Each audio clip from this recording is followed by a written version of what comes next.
지난주에 우리는 선한 사마리아인의 비유를 통해서 관점의 전환이라고 할까요? 관점의 전환, 가치관의 변화에 대해서 한번 논해 보았습니다. 즉, 그 율법 교사는 이렇게 예수님께 질문을 했어요. 누가 나의 이웃이냐라고 물었습니다.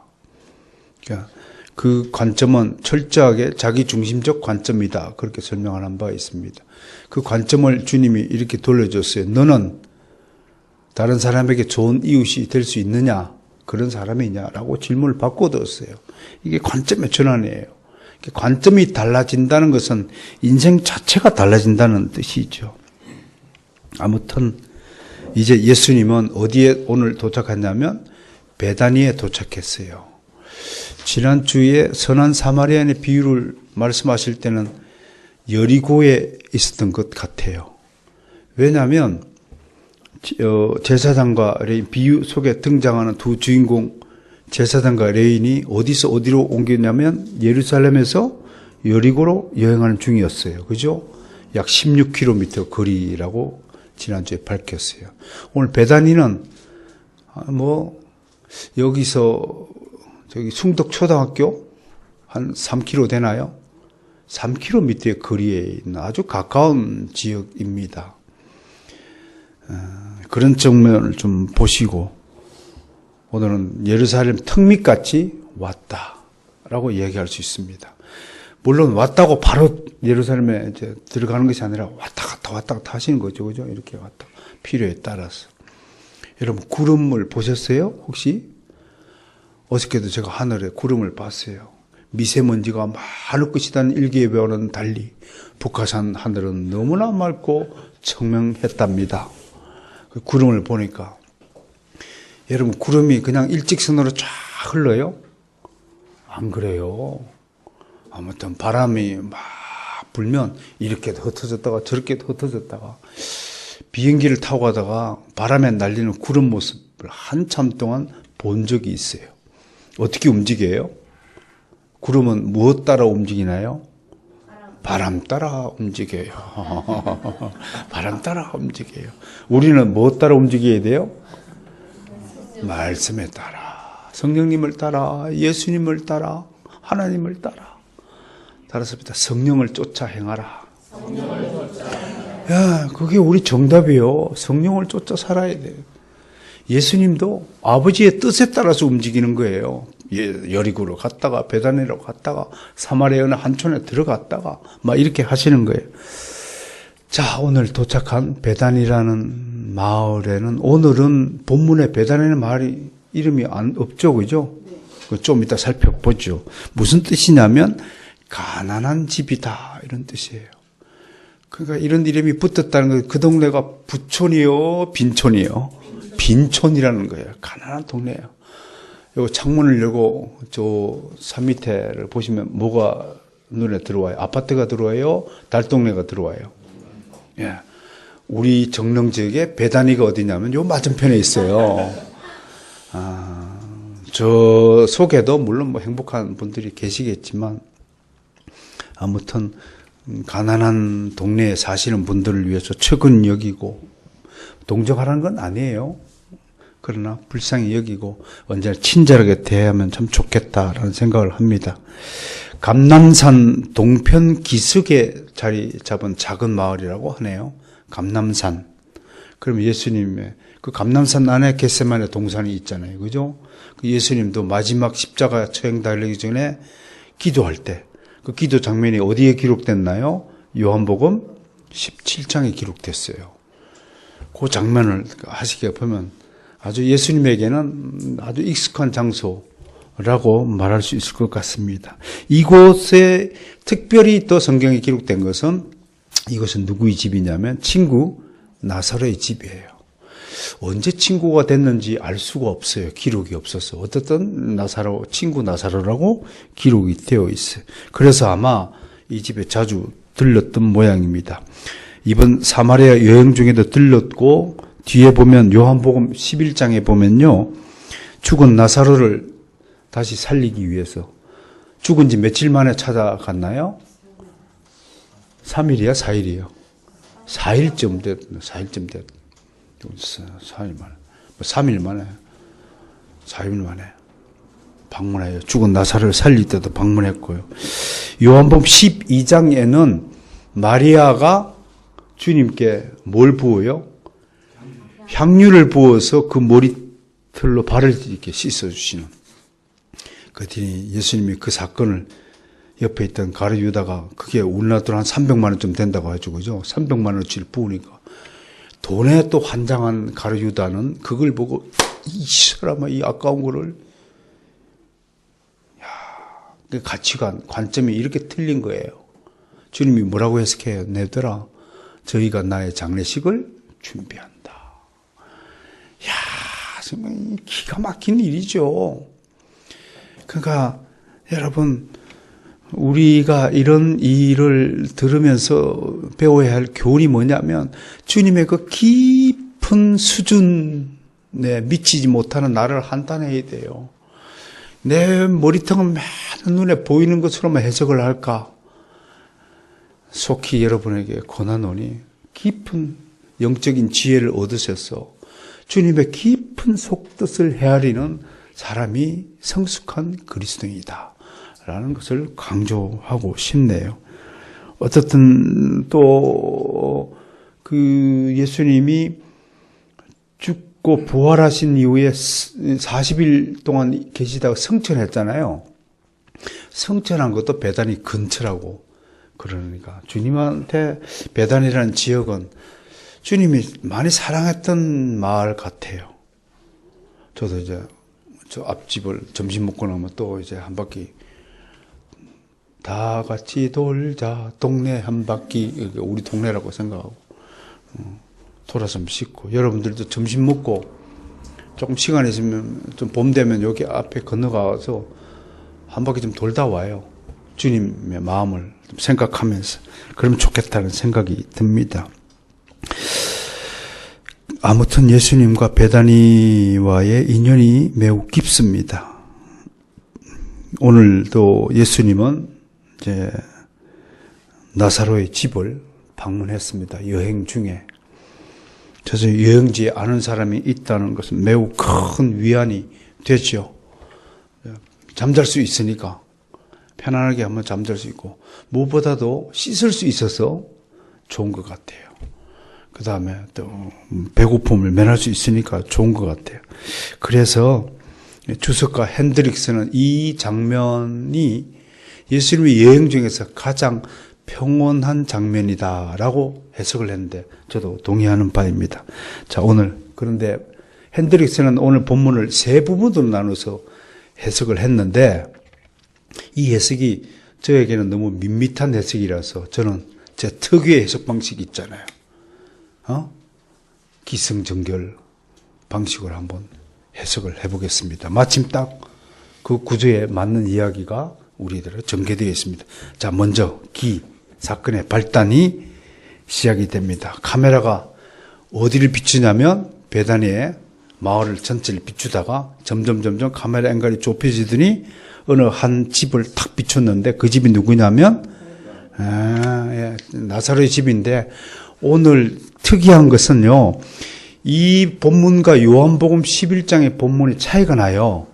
전에 제가 여름 수련회 때 이 이야기를 숨겨진 배려라는 제목으로 이야기를 한 바가 있습니다만은, 또 이 이야기를 처음 듣는 분을 위해서 우리가 요한복음 11장과 오늘 본문을 한번 비교해 보도록 하겠습니다. 요한복음 11장으로 가봅니다.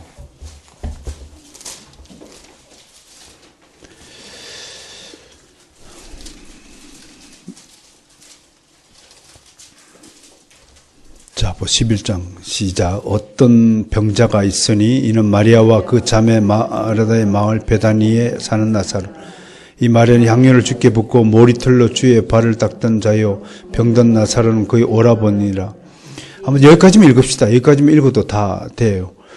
자, 여기 11장 1절 2절에 보면 우선 마을 이름이 나타나죠. 마을 이름이 베다니라고 정확하게 나타나죠. 또 나사로 이름이 나타나잖아요. 근데 오늘 본문에 보세요. 본문에는 38절에 보세요. 그들이 길 갈 때 예수께서 베다니에 들어가시니 안 하고 한 마을이라고 기록했어요. 그리고 마르다와 마리아의 이름은 있는데 예수님 친구 나사로 이름이 없어요. 요한복음 11장에 있는데 요 이제 차이를 우리가 설명한 바가 있습니다. 그러려면 왜 누가복음에서 누가는 이 실명을 누락시켰고 사도 요한은 이름을 다 정확하게 기록했을까? 그 차이가 뭐냐? 여기에 하나님의 신비한 배려가 숨겨 있다는 것입니다. 왜? 누가복음이 기록될 때는 나사로와 그 마르다 마리아가 생존해 있을 때였거든요. 무슨 말인지 알겠죠?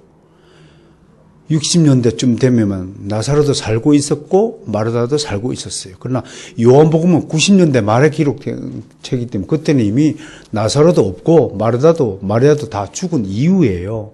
그렇다면 여기서 힌트를 얻을 수 있죠. 누가복음을 기록할 때 실명을 거론했더라면 이들의 생명이 상당히 위협받을 수 있는 위기가 있었으므로 하나님이 이것까지 다 배려하여서 누가복음에는 실명을 쫙 생략하고 있다는 이 놀라운 하나님의 은혜에 우리 감탄할 수밖에 없습니다. 특히 그런데 마르다와 마리아는 그럼 왜 이름을 기록했을까? 하면 유대사의 전통에 대해서 공부할 좀 필요가 있습니다. 우리나라 김씨 박씨처럼요. 유대인들의 마르다 마리아는 그냥 지나가는 사람이 처음부터 마르다가 마리아예요. 아주 흔한 이름이에요. 그래서 어느 동네에 마르다 그래야 누군지를 알아요.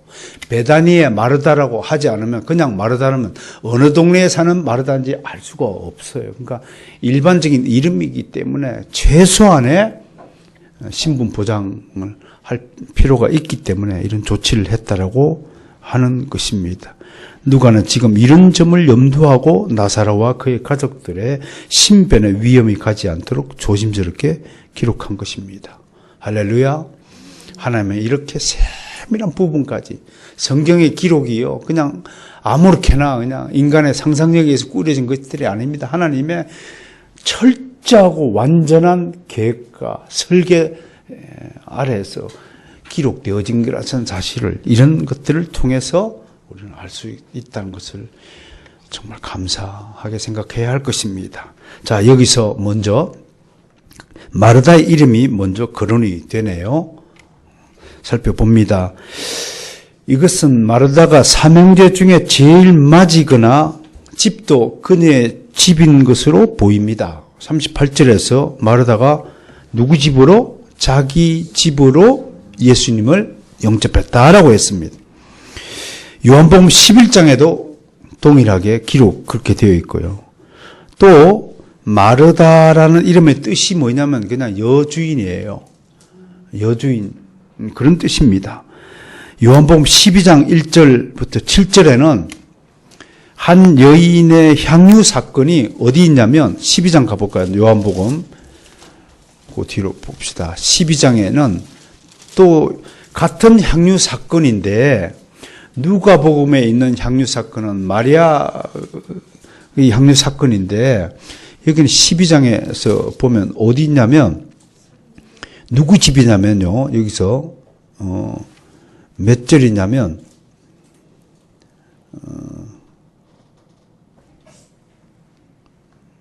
1장부터 7절에 보면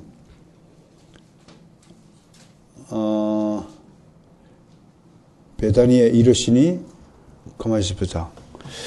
문둥병자 이야기가 나와야 되는데요. 마태복음 잠깐만요. 제가 좀 착각을 했네요. 마태복음 26장에 보면 26장 6절이네요. 제가 착각을 했습니다. 여기서는 동일한 기사에 대해서 누구 집으로 표현하면 26장 6절이에요. 예수께서 누구 집요? 베다니 나병 환자 시몬의 집에 계실 때에 한 여자가 귀한 향유를 부었다라고 했어요. 그러면 이게 이제 틀린 사건을 틀린 서로 두 개의 향유 사건을 보도하는 것인가에 대해서 해석이 있습니다만 전통적인 해석은요. 마르다가 문둥병자 시몬의 딸이거나 혹은 아내일 가능성이 있다라고 보고 있는 것입니다. 마르다는 그러니까 실질적으로 마르다, 나사로, 마리아 순으로 형제지간에 그렇게 정리하면 되겠습니다. 그런데 그러면 나사로와 마리아는 누구의 집에 지금 얹혀 사는 거예요? 마르다의 집인데 마르다의 남편이거나 아버지가 시몬일 가능성이 많다는 거예요. 근데 불행히도 이 집안이 어떤 집안인 거예요? 아버지가 무슨 병자예요? 문둥병자요. 문둥병 집의 가족들이야. 그 예수님이 왜 특별히 이 가족을 사랑했을까 생각해 보면 이제 추측해 보건데 저는 그렇게 생각해요. 사랑받는 자는 사랑받을 짓을 하기 때문에 사랑받는다. 뭔 말인지 몰라? 따라서 해보자. 사랑받는 자는 사랑받은 행동을 하기에 사랑을 받는다. 꼭 뭐 내 얘기가 맞다고는 얘기는 못하지만 그래도 대충 여러분들 동의하시죠? 그러니까 보세요. 아버지가 문둥병자라 칩시다. 그러면 보통 같으면 그 자식들이 어떻게 해야 돼요? 주눅이 들거나 좀 불평하거나 지금요. 왜 나는 문둥병자 자식으로 태어났을까? 이런 불평을 할 터인데 이 세 자매가 어떤가요? 어떻든요? 보기 드물게 유대 땅도 아니고 예루살렘 땅이 아닌 지방에 사는 사람들 치고 믿음을 아름다운 믿음을 가진 그리고 오늘 마르다가 보세요. 쫓아나가지고 예수님을 어떻게 했다고요? 영접했다. 웰컴할 정도로 이런 심성을 가졌단 말이에요. 그러니까 예수님이 특별히 사랑하는 가족일 수밖에 없지 않겠느냐? 한번 생각해 볼 수 있는 것입니다. 이따가 설교 토론 시간에 이런 문제를 가지고 좀 더 여러분들의 생각을 깊이 있게 좀 나눠보시면 좋겠네요. 아무튼 마르다는 주님이 직접 자기 집을 방문하는 것을 몹시 반겼던 것 같습니다. 영접했다는 것이 그 증거입니다. 이 말은 곧바로 마르다가 주님을 위해 먹을 음식을 말하는 것으로 연결되고 있습니다. 동서고금망론하고 가장 그 여자가 사랑받는 이유 중에 하나가 요리하기 때문에 음식을 잘 만들기 때문에 사랑을 받는 거예요. 음식 못하는 것을 자랑으로 여기지 않기를 바랍니다. 음식을 잘할 때 사랑받을 때죠. 아무튼 마르다가 아마 그런 재주를 가진가 보죠. 베다니의 이 마르다의 집은 주님이 오심으로 이제 온 마을 사람들의 주목을 받는 장면으로 지금 이 이야기가 진행되고 있어요. 자, 이제 승부분을 볼까요? 이제 39절이네요. 여러 집에 사람들이 뺑 둘러 있습니다. 이 부분에 대해서도 해석이 좀 분분한데요. 예수님 혼자만 갔다. 12제자만 데리고 갔다. 사람들은 없었을 것이다. 그러나 전반적으로 여러 상황을 이렇게 정리하고 추론해 보면 아무튼 나사로의 집, 마르다의 집은 지금 사람들로 가득 찼을 것이다. 그렇게 보는 겁니다. 그러니까 예수님이 말씀 좀 해주세요 라고 부탁을 했으니까 말씀을 하셨을 것이다. 그렇게 한번 상황을 염두에 봅니다. 자, 카메라가 사람들 사이에 앉아있는 예수님 그리고 한 사람을 더 비춥니다. 예수님의 발치에 앉아있는 한 여인 그게 누구예요? 귀여운 마리아를 비춥니다. 이게 이제 승부분입니다. 자, 왜 예수님이 혼자 갔을 것이다 라고 해석하냐면 39절에 잘 봐요. 39절에 어디 있어요? 누가복음 오늘 본문 39절에 보니까요.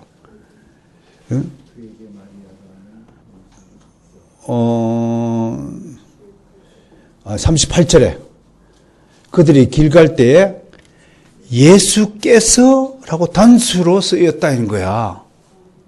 이렇게 이제 문법을 문자대로 이렇게 해석하는 사람들은 예수와 그 제자들이 함께 들어갔다고 기록 안 했고 예수께서 들어갔다 그런 거 예수 한 사람 들어갔다. 너무 이거는 좀 단편적인 해석이라고 할 것입니다. 아무튼 어떻든 간에 예수님이요 혼자 친구 집에 들어가고 밥 먹고 그랬다면 그 얼마나 이기적인 사람이에요.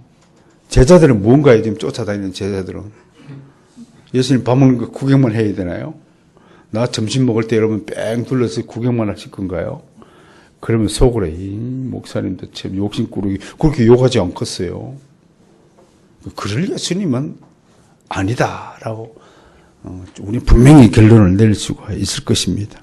아무튼 유명인사에 대한 사람들의 관심은 예나 지금이나 다를 바가 없죠. 사람들은 이미 예수님에 대한 소문을 들어서 알고 있죠. 특별히 사마리아 지역 사람들은 무슨 사건을 기억할까요?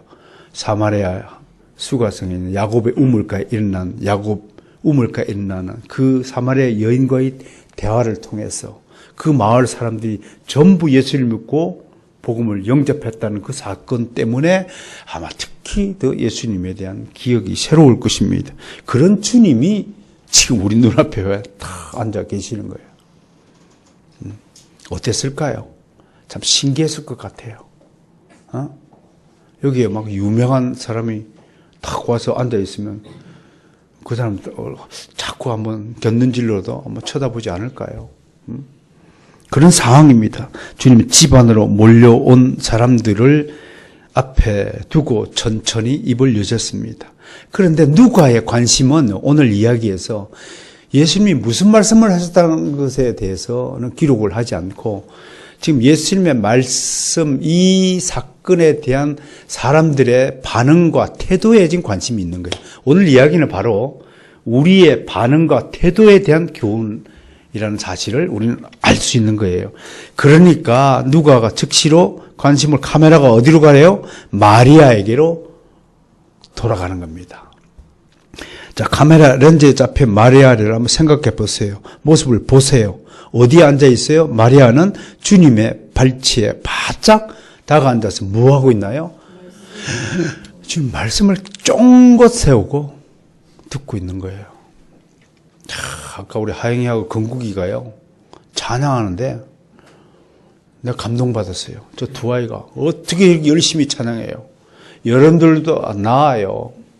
찬양을 안 부르는 사람들도 있는데 저 아이가 막 찬양을 막 부르는데 뭔 뜻을인지 알고는 부르는지 몰라도 아무튼 감개무량한 거야. 막 최선을 다해서 하나님을 부르는데 저런 아이들을 어떻게 사랑하지 않을 수 있나요? 쟤네들은 사랑받을 짓을 저들이 하는 거예요. 미움받는 녀석은 미움받을 짓만 골라서 하는 거예요. 누구 탓? 내 탓이야. 따라서 가슴에 놓고 나는 미움받아도 당연하다. 왜냐하면 미움받을 짓만 골라서 하기 때문이다. 그럼 이 얘기를 봅시다. 여러분들이 그리스도인으로 이 땅에 살아가는데 여러분들이 하나님의 복을 못 받는 것은 누구 탓? 말은 잘한다. 내 탓이래. 내 탓. 저 아이들만큼만 강렬하게 뜨거운 마음으로 찬양을 해보세요. 막 소리가 내 귀에 들리는데 천상에서 울려 퍼지는 천사의 소리 같더라 라고 하는 것입니다. 그 마리아 쫑긋 세우고 말 한마디 한마디 놓치지 않고 듣는 그 모습 얼마나 귀엽고 사랑스러운 모습인가. 이게 카메라에 잡히네요. 그런데 이제 오늘 본론이에요. 여기서 사단이 일어나는 거예요. 그게 이제 40절부터예요. 자, 이번에 카메라가 누구를 비추나요? 마르다를 비춰요. 이 친구 지금 못해요? 음식하느라고 정신이 없네요. 갑자기 들이닥친 주님의 일행들을 맞이하고 시장은 그들을 먹기 위해 음식 장문에 분주한 모습입니다. 아무튼 그러면 최소 인원만 한번 봅시다. 12제자만이라도 함께 했다면 몇 명쯤 되느냐? 예수님과 12제자면 13명이에요. 나사로가 이름은 기록이 안 됐지만 이 자리에 참석했다고 봐야죠. 누가는 나사로의 생명을, 신변을 보호하기 위해서 삭제했지만 있으면 나사로, 마르다, 마리아만 하더라도 16명이에요.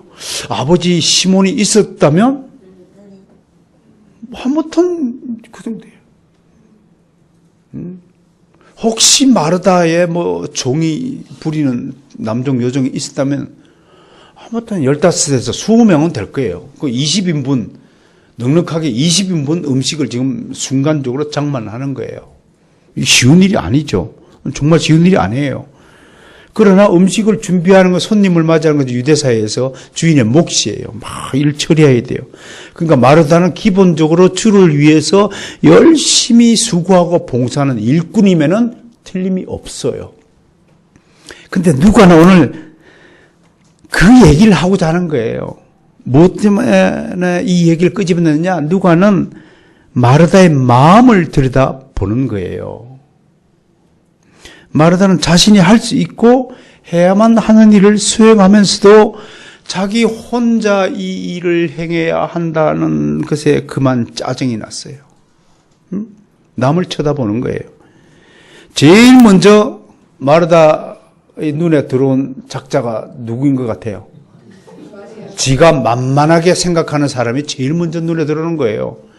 내가 명령하고 지시하고 부려먹을 수 있는 사람이 있다면 그 사람을 먼저 괴롭히는 것이 사람의 타락한 본능이에요.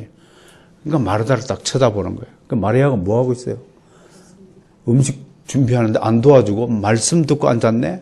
속으로 아니 저것이 언니를 돕지 않고 벌써 마음이 딱 그렇게 들은 거란 말이에요. 그런데 더 불만인 것은요, 그런 마리아를 보고 주님이 한마디도 하지 않는 거예요. 여기 기록이 안 됐지만 마르다가요, 왜 주님한테 불평을 늘어놓느냐? 답이 여기 있는 거예요. 아니 공평하신 주님, 정의로운 주님이 아니 자기 동생의 처사를 보면 마리아야, 언니를 도와야지 지금 못하고 있느냐? 그렇게 말을 할 줄 알았는데 한마디도 얘기 안 하시는, 방치하시는 주님도 잘못이 있다라고 지금 생각하는 거예요. 여러분, 불만을 가진 사람은요, 목사님이 저렇게 말씀하면 안 되는데 라는 생각이 드는 순간 바로 마르다가 되는 겁니다. 그래서 그녀는 이렇게 주님에게 말씀합니다. 40절 읽어볼까요? 마르다는 준비한 일이 많아 마음이 분주한지라 예수께 나아가 이르되, 자, 요것부터 중요한 거예요. 예수께 나아가 그러면 음식하던 것을 멈췄어요? 안 멈췄어요? 자기가 하는 일을 멈춘 거예요. 이거 중요한 겁니다. 예수께 나와 이르되, 시작, 주여 내 동생이 나 혼자 일하게 두는 것을 생각하지 아니하시나이까? 그를 명하사 나를 도와주라 하소서. 주님, 생각이 좀 있으십니까? 없으십니까? 그 얘기예요, 지금 주님한테. 목사님, 생각 좀 하고 말하세요. 그렇게 성도가 좀 따지는 거예요. 이게 어마어마한 일인 거지. 주님 보고, 감히 주님 보고, 주님 좀 생각이 있으십니까, 지금? 보세요, 지금.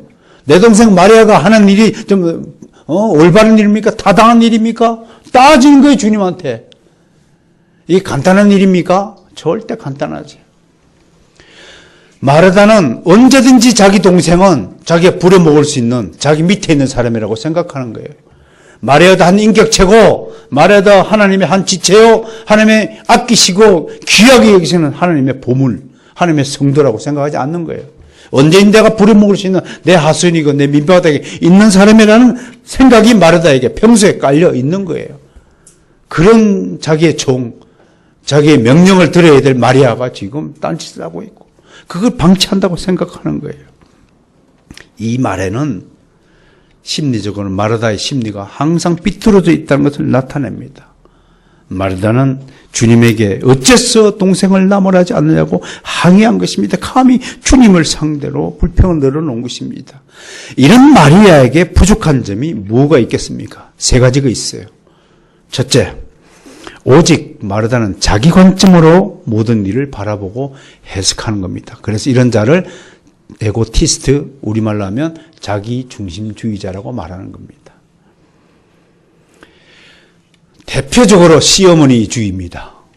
우리나라의 시어머니주의는 자기 눈으로만 자기 아들을 바라보고 자기 며느리를 바라보기 때문에 이런 처사가 나타나는 겁니다.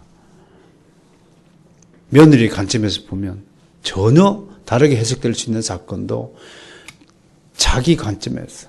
왜? 자기와 자기 아들은 같은 관점이니까요. 이게 자기중심주의입니다. 그녀는 1차적으로 내가 지금 음식을 장만하는데 일손이 부족하므로 다른 사람이 나를 도와주어야 한다고 하는 생각 위에는 생각의 영역이 넓혀지지 않는 사람입니다. 딱 생각이 고정되어 있습니다. 그녀는 음식 장만하는 일보다도 더 중요한 일은 주님께서 방해받지 않고 하나님의 말씀을 강론하는 일임을 망각하는 것입니다. 어떤 집회에 갔더니 막 설교하고 있는데 어떤 사람이 막 왔다 갔다 뒷문을 열고 왔다 갔다 이렇게 바빠요. 그분은 말씀을 좀 방해하는 거예요. 자기 딴에는 오신 손님들을 접대하기 위해서 준비한 일 때문에 엄청나게 바쁜 거예요. 막 왔다 갔다 하는 거. 마르다는 지금 자신의 이 행동이 하나님의 말씀을 방해하고 있다는 것을 깨닫지 못하는 거예요. 정말로 마르다가 신중하고 현숙한 여인이라면 그녀는 오히려 말씀이 방해받지 않도록 그릇 하나라도 소리 나지 않게 조심했을 것입니다. 그녀는 또 불평함에 그릇을 시끄럽게 부딪히며 자신의 불편한 심기를 내보이지 않아야 하는 것입니다. 그게 현숙한 여인의 처사입니다. 둘째로 마르다는 성격이 급한 사람입니다. 급한 성격은 그리스도인의 성품이 아닙니다. 저도 굉장히 급했는데 많이 유해졌습니다. 그렇게 안 보이십니까? 얼마든지 그녀는 마리아를 조용히 불러서 자신을 도와달라고 요청할 수 있었습니다. 근데 마르다 보세요. 공개적으로 지금 요청합니다. 주님에게 요청했습니다. 그것은 남들이 자신을 알아주어야 한다는 공개적인 요청입니다. 남들에게 주목받고 관심받고 싶어하는 마음이 여기에 있는 거예요. 이게 성격이 급한 사람들의 주 특징입니다. 왜 성격이 급하냐? 거꾸로 뒤집어 놓으면요. 자기가 모든 일을 주도하고자 하는 마음이 강하기 때문에 급하게 그것이 나타나는 겁니다. 이분들은 섬김이라는 것이 없습니다. 만약에 이런 분들이 섬긴다고 하는 것 자체는 섬김이 아니라 자기의의 발로입니다. 봉사를 통해서 자기를 드러내고자 하는 일인 것이지 정말로 조용히 아무도 모르게 섬기고자 하는 기본적인 태도가 없다는 것을 나타내는 것입니다. 세 번째로 마르다는 감사가 적은 사람입니다. 감사가 적다는 것은 하나님의 은혜의 본질을 아직도 깨닫지 못한 사람이라는 것을 반증합니다. 믿음은 반드시 감사의 열매를 맺습니다. 그렇다면 감사가 없다면 아직 마르다에게 믿음이 주어지지 않았거나 열매가 맺지 않았다는 것을 뜻합니다. 제가 해석하기로는 적어도 이때까지만 하더라도 마르다는 참 좋은 심성을 가진 여인이면 틀림없지만 예수님을 정말 좋아하는 사람이면 틀림없지만 하나님이 주신 믿음을 가진 사람이었을까 의구심을 가질 수밖에 없습니다. 물론 이따가 이런 마르다가 어떻게 변화하는가는 좀 이따가 살펴보도록 하겠습니다. 자, 여러분, 이런 마르다를 보면서 우리 주변에도 이런 마르다 타입의 사람들이 얼마나 많은가를 돌아보셔야 됩니다. 얼마나 우리 주변에 투덜거리는 사람이 많이 있는지요. 우리는 그 사람을 바라보면서 저렇게 왜 불만 충만이면서 왜 봉사를 한다고 나섰는지 의문을 가집니다. 만약 마르다가 믿음이 있었다면 일을 하다가 힘에 부치면 하나님이 이미 아시고 도우미를 보내셔서 그녀를 충분히 돕게 하실 하나님이 이런 사실을 믿었을 것입니다. 마르다는 주님이 어떤 분인지를 분명히 알고 믿었어야 됩니다.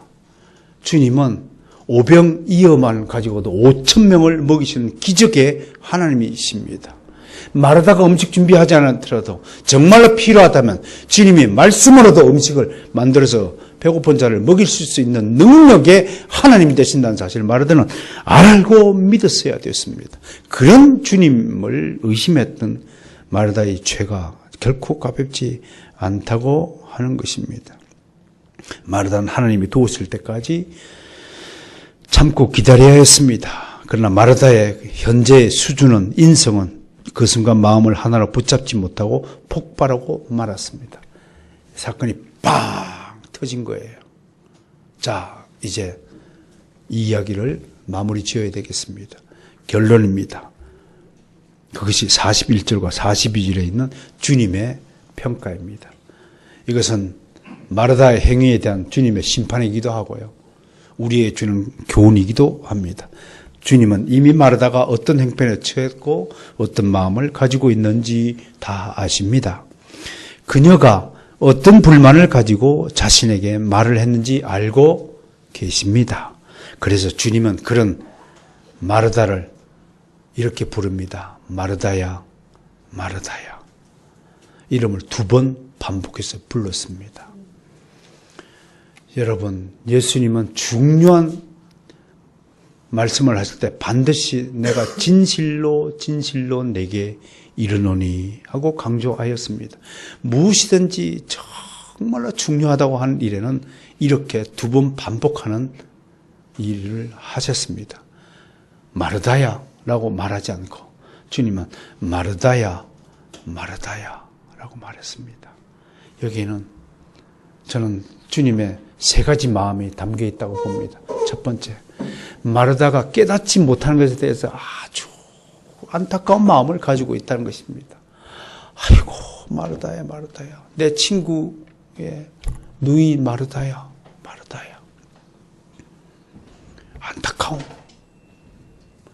그 수준에서 벗어나지 못하는 마르다를 바라보고 정말 안타까운 마음. 하나님이 우리를 바라보실 때 이 마음이 늘 있을 것이라고 저는 생각을 합니다.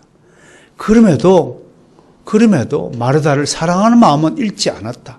2번째 마음은 주님의 애정이 담겨 있다.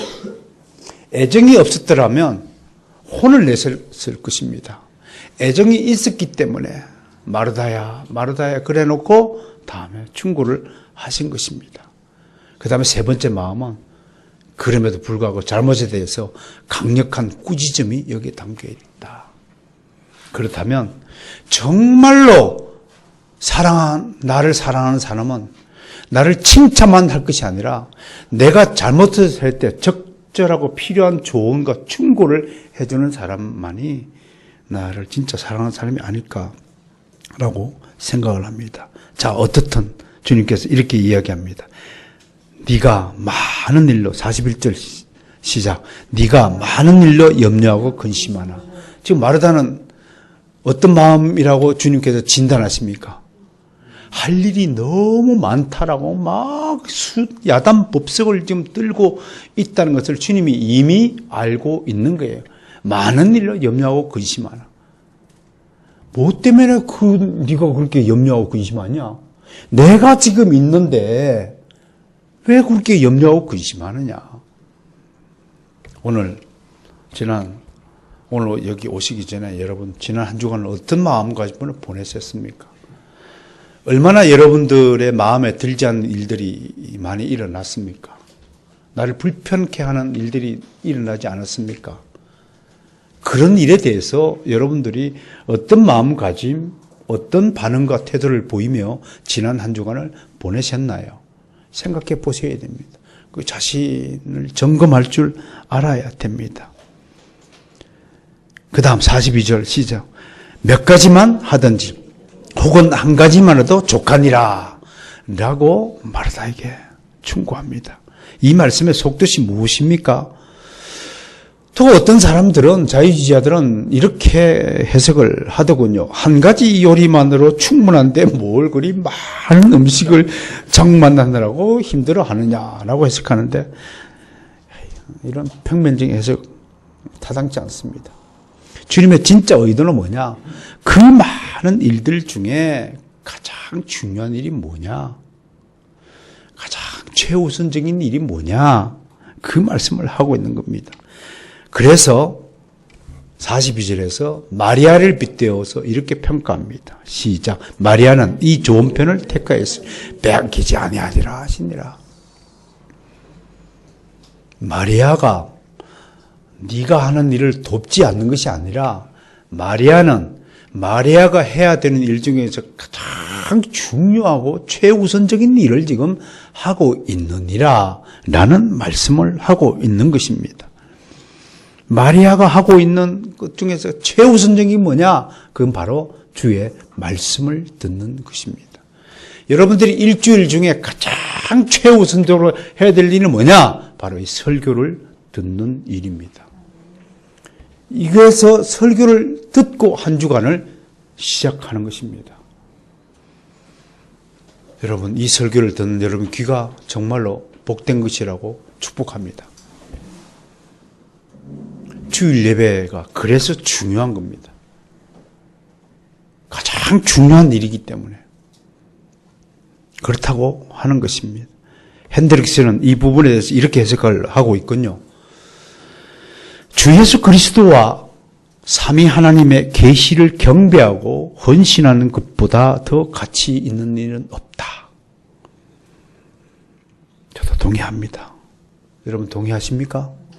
예배보다 더 중요한 건 없습니다. 어제 내가 다원양에게 일러줬습니다. 어떤 일보다 예배를 드리는 일보다 더 우선시 되는 일은 없다. 하나님은 신령과 진정으로 예배하는 자를 지금도 찾고 계신다고 말씀을 드렸습니다. 여러 일들이 우리 앞에 있지만 우리가 제일 우선적으로 해야 할 일은 말씀을 듣는 일입니다. 바로 그 일이 영생을 얻는 일이라고 요한복음 10장 28절에서 말씀했습니다.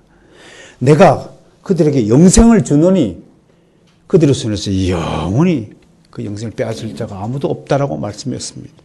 요한복음 14장 6절에서 예수님은 내가 곧 길이요 진리요 생명이라고 말씀하시면서 나로 말미암지 않고는 아버지께로 올 자가 없다라고 말씀하셨습니다. 시편 기자는 여러분 시편 1편에 너무 유명한 말이죠. 복 있는 사람은 여호와의 율법을 즐거워하여 그의 율법을 주야로 묵상하는 자로다. 이게 복이 있다고 그랬어요. 자, 그러면 여기에 불만을 품는 사람들 이렇게 해석하고 복 있는 자는 복군에 당첨이 되어서 주머니가 두둑한 사람이로다. 그렇게 노래했으면 얼마나 좋았을까라고 생각할 수 있지만 성경은 하나님은 그게 복이 아니라고 말하고 있는 거예요. 내가 뭐 잘되고 내가 부자가 되고 내가 뭐 높아지고 그런 사람이 복 있는 사람이 아니라 그런 복을 기복주의라고 하는 거예요. 세상 복이라고 하는 거예요. 하나님이 원하시는 복은 뭐냐면 말씀에 충만한 말씀을 들을 때마다 은혜가 팍 솟구치고 깨달음이 막 온 몸이 소실하듯이 깨달음이 일어나서 짜릿한 감동을 누리는 사람, 이런 사람이 정말로 복받은 사람이다라고 말씀을 하고 있는 거예요. 물론 돈복도 복 중에 하나입니다만은 그것이 가장 우선적인 복이 아니라고 하는 것을 성경이 말씀하고 있어요. 그래서 주님은 마리아는 이 좋은 편을 택하였으니 이런 복은 빼앗기지 않는다라는 특징을 갖고 있는 거예요. 여러분들이 노력하고 여러분들이 땀을 흘려서 손에 쥐은 복들은 다 날아갑니다. 사라집니다. 여러분 돈을 아무리 벌어보세요. 매일같이 돈을 써야만 생존할 수 있는 구도가 그렇습니다. 그래서 또 비우면 채우고 하는 겁니다. 그런데 하나님이 주시는 복은 절대로 사라지지 않는다고 오늘 약속하시고 있다는 것을 명심해야 할 것입니다. 다시 말해 주님은 마리아를 예로 들면서 우리가 아무리 많은 일을 한다 해도 순서가 있다는 것을 교훈합니다. 물론 이것을 극단적으로 해석해서 오직 그러면 말씀만 듣기만 하고 아무것도 안 해도 되는 겁니까? 라고 또 해석하는 사람들이 있다는 것입니다. 주님이 이렇게 말씀하신다고 해서 우리가 해야 할 일이 없다는 것이 아닙니다. 주님은 일의 우선순위를 우리에게 가르치고 계시는 것입니다. 나가 어떤 일을 하든지 감사하는 마음으로 특히 하나님이 살아계시다는 것을 인정하시길 바랍니다. 늘 느끼시길 바랍니다. 하나님이 나를 지금 쳐다보고 있다는 그 생각이 여러분 머릿속을 완전히 지배하고 있을 때는 어떤 거짓말도 어떤 불평도 어떤 아니라고 부끄러운 짓을 할 수가 없다는 것입니다. 하나님이 여러분 지켜보고 계십니다.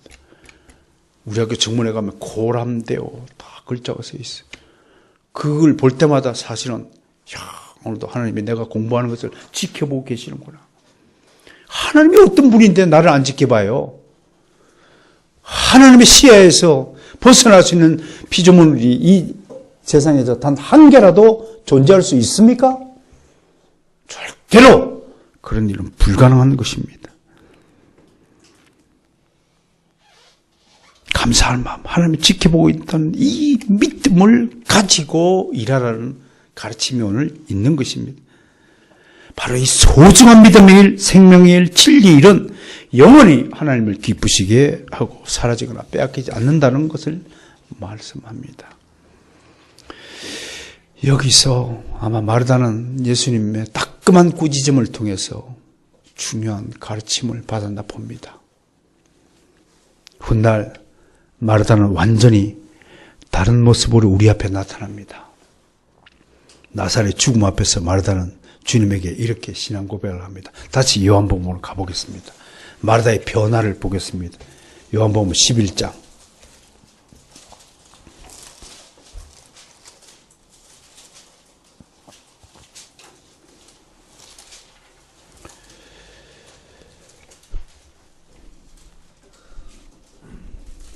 (21절에) 마르다가 예수께 여짜오되 주께서 여기 계셨더라면 내 오라비가 죽지 아니하였겠나이다. 이거 무슨 신앙이에요? 생명의 주권, 죽이고 살리는 주권은 누구한테 있다는 걸 고백하는 겁니까? 하나님에게, 주님에게 있다는 것을 좀 인정하고 고백합니다. 여기까지 발전되었어요. 그 다음에요. 예수님이 25절 6절에서 이렇게 해요. 24절 마르다가 이르되 마지막 부활 때는 다시 살아날 줄 내가 아나이다. 부활 신앙까지 발전했어요. 그러니까 25, 26절에서 예수님이 이렇게 평가합니다. 나는 부활이요 생명이니 나를 믿는 자는 죽어도 살겠고 무릇 살아서 나를 믿는 자는 영원히 죽지 않으리니 이것을 네가 믿느냐? 그랬더니 27절 시작. 이르되 주여 그러하여다. 주는 그리스도시요 세상에 오시는 하나님의 아들이신 줄 내가 믿나이다. 여러분, 이게 마르다의 신앙 고백입니다. 이 신앙 고백은 베드로보다 앞선 신앙 고백입니다. 신약 성경에 있는 가장 처음에 나타나고 가장 위대한 고백을 마르다가 한 것입니다. 정말 놀라지 말아야 됩니다. 마르다는 이 고백으로 오히려 베드로보다 더 앞선 신앙 고백의 주인공이 된 것입니다. 그뿐만 아닙니다. 여러분 믿음이 성장, 여러분 신앙 고백을 했다는 것은 믿음이 성장했다는 것을 의미하는 것입니다. 우리 선조들이 만들어준 웨스트민스터 신앙 고백서를 비롯한 종교개혁의 수많은 신앙 고백을 배우는 것도 바로 여러분들의 믿음의 성장을 시키기 위한 목적이 깔려있다는 것을 아셔야 할 것입니다. 믿음이 성장하니까 뭐가 변한 줄 아세요? 그녀의 성품도 변화하는 것을 보게 됩니다. 옛날 같으면 무슨 일만 시키면 동생을 마리아 이리 와봐 이거 해 저거 해 막 시켰을 거예요. 부지런을 떨었을 그녀였지만 28절 보세요. 어떻게 변하고 있어요? 28절 이 말을 하고 돌아서서 가만히 밑줄 거예요. 가만히 그 자매 마리아를 불러 말하되, 옛날 같으면 마리아 뭐하냐 너 시방 언니 돕지 않고 막 이랬을 말이다가 가만히 마리아에게, 마리아야 선생님이 너 좀 보자신다, 가봐라. 이 가만이라는 단어 하나를 통해서 그녀는 조용히 친절한 목소리, 따뜻한 목소리로 동생에게 말을 전하고 있습니다. 마르다야, 마르다야. 변화한 주님을, 마르다를 향해서 주님은 다시 두 번 이름을 부르고 네가 참 아름다운 여인이 되었구나 라고 칭찬했을 것이라고 저는 그렇게 해석을 해봅니다. 그래서 오늘 설교의 제목을 마르다야, 마르다야 라고 한번 정해 보았습니다. 자, 오늘 결론을 냅니다. 우리는 주님의 말씀보다 더 우선시되는 세상 일은 없다는 것, 예배보다 더 중요한 일은 없다는 사실을 분명히 명심해야 하겠습니다. 두 번째, 우리는 믿는 일에 더욱더 성숙한 믿음을 가지도록 애써야 됩니다. 좀 더 믿음의 진보를 이루어야겠습니다. 그러기 위해서는 더욱더 하나님을 아는 지식에서 자라가야 할 것이라고 생각을 합니다. 세 번째, 믿음에는 반드시 성품을 변화시키는 일이 수반되어야 한다는 것을 알게 됩니다. 그 성품의 두 가지 요소가 뭐냐면 온유와 겸손입니다. 모든 그리스도인의 성품은 바로 이 온유와 겸손의 열매로 나타나야 한다는 것을 주님이 우리에게 가르쳐 주셨습니다. 내 마음은 온유하고 겸손하니 너희는 나를 본받아라. 온유는 뭐냐? 따뜻할 온자입니다. 따뜻함입니다. 말에 독을 품은 사람이 있는가 하면, 까칠한 말을 골라서 하는 사람이 있는가 하면 말을 참 따뜻하게 하는 사람이 있습니다. 오늘 오후 예배를 김수환 전도사님이 인도하실 텐데 야고보서 내용을 가지고 여러분들에게 하나님 말씀을 전할 것입니다. 야고보 사도가 그리스도의 성품 중에서 강조한 부분이 몇 개 있는데 그 중에 특별한 것이 말입니다. 혀를 길들일 자가 아무도 없다라고 말합니다. 여러분들의 인격은, 여러분들의 그 기본적인 성품은 말에서 드러납니다. 말을 천천히 할 줄 알아야 되고요.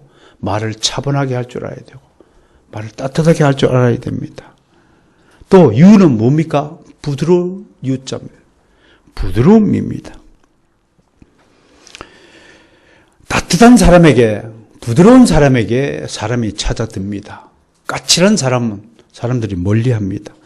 부드러운 사람의 손을 잡습니다. 겸손, 두 번째 겸손입니다.